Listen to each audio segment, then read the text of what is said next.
The channel in a straight line would be 21 miles. Unfortunately, that's not going to be the case. We're looking at anywhere from 35 kilometres to 50 kilometres. Originally from Limerick, a Father Russell Road native, Evan recently made a move to Ennis, bringing him closer to the sea as he aims to swim the English Channel. So how does marathon swimming compare to a run? It would differ a fair bit from running marathons, as in you're using a lot more muscles when you're swimming, but you can also give your legs a break while you're swimming and kick them back in again at some stage. It all depends on how you swim. Every technique is different when it comes to marathon swimming.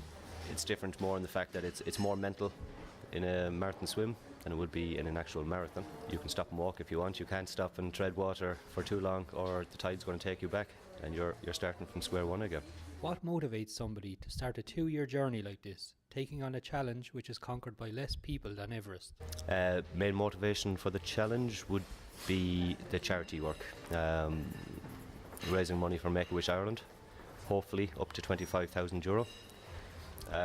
I've done certain charity things in the past for many other charities. I've never done anything sort of big for Make-A-Wish Ireland, and always had it in my head to do something for them.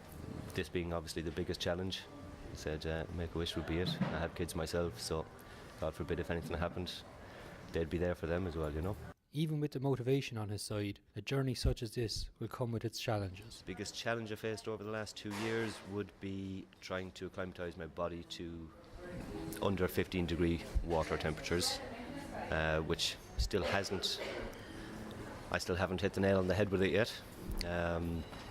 A lot of times I feel like giving up because of it, but you have to keep motoring on, and I have a 6-hour qualifying swim that has to be done in less than 15-degree water in either May or June to see can I attempt the channel.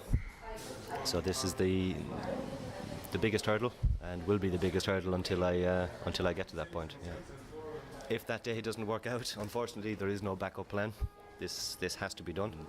Legally you're not allowed to attempt the channel without doing the 6-hour qualifying swim first. 6-hour qualifying swim would be absolutely fine if it wasn't the temperatures that I have to acclimatise to. There's only one way in, there's only one way out, and that's it, unfortunately.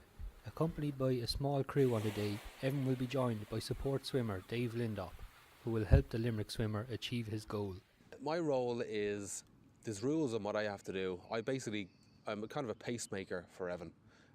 So when he needs me to get in the water, I basically get in. If he's feeling tired or whatever, or maybe he's slacking on pace because we're in there for so long, I'll get in and try and quicken him up. So I can get in for an hour. He has to be swimming in the sea for an hour before I can get in.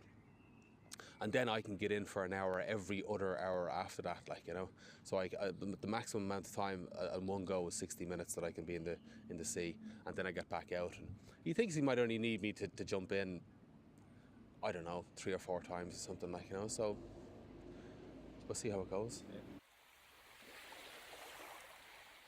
Alright, so my support team I would have on the day would consist of the boat crew, who are based over in Folkestone in England. I'll also have a few people of my own on the boat as well, like my partner, my fiancée will be on the boat.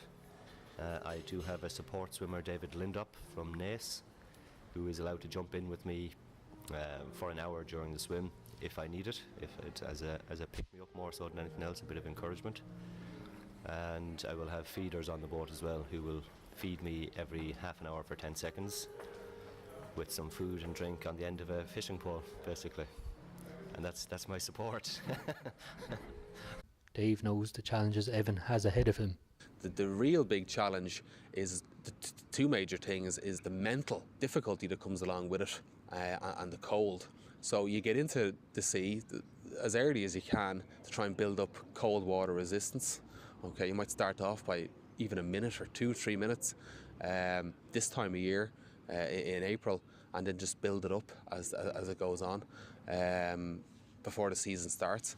And then the mental one is just, you just have to kind of do that yourself.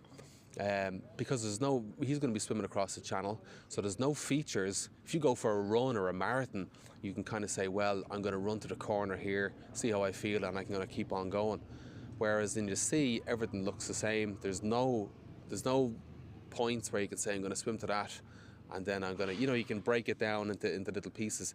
You can't really do that when you're swimming in open water, especially across the channel, because you're going to get to a point where you're not going to be able to see land on either side. But it's not just his mind he has to compete with. The channel being the busiest shipping channel in the world, obviously there is a lot of tankers up and down non-stop all the time, which are creating a few hazards. Now, it wouldn't be the cleanest channel in the world. You would have a lot of oil and debris and things like this as well that you will have to contend with. And obviously the extra waves from these huge tankers coming up and down as well, that you have to contend with all these factors. It's not going to be a flat sea by any imagination. You can follow Evan's progress on Facebook at Evan's English Channel Swim, where you will find a link to his Everyday Hero account to help support his journey.